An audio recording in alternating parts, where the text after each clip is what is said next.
Vou dar meu muito boa noite aqui aos meus colegas, ao Vitor Irajá e também à Juliana. Estava com saudade de vocês esse final de semana, viu?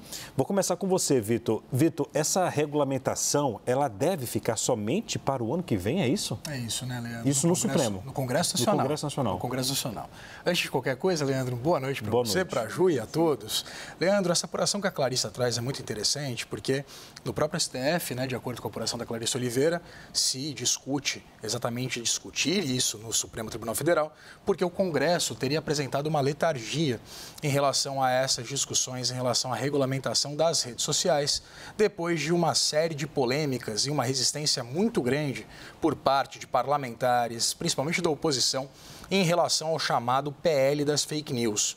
Vale a gente lembrar que em junho, o presidente da Câmara, Arthur Lira, numa tentativa de equalizar essas discussões e de trazer novos elementos e tentar dar um andamento à regulamentação das redes de uma forma menos polêmica, formou um grupo de trabalho com deputados das mais variadas matizes ideológicas, do PL ao PT, para tentar dar vazão a um texto que tivesse menos resistência, principalmente por parte dos parlamentares da direita. O que acontece, Leandro? Eu estava mais cedo conversando com alguns deputados que admitem que, neste ano, é muito difícil que essas discussões elas tenham algum tipo de andamento na Câmara dos Deputados. Isso porque, neste momento, me disse uma fonte, um deputado, Brasília está às moscas, Brasília está vazia, não há deputados em Brasília debruçados sobre essa questão, mesmo com a suspensão do X reacendendo essa discussão.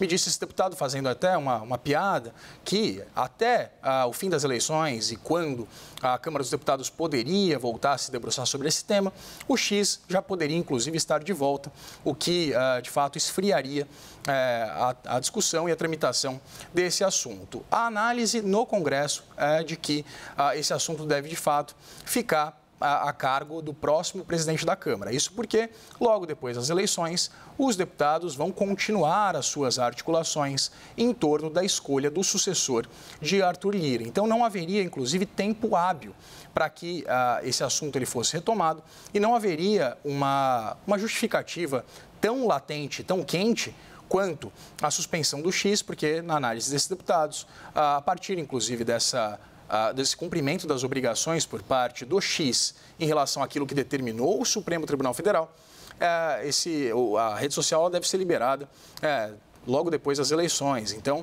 esse assunto ele perderia força e não haveria tempo hábil, portanto, exatamente por causa das articulações dos deputados em torno da escolha do sucessor de Arthur Lira. Esse assunto, então, deve ficar para o ano que vem, para o próximo presidente da Câmara.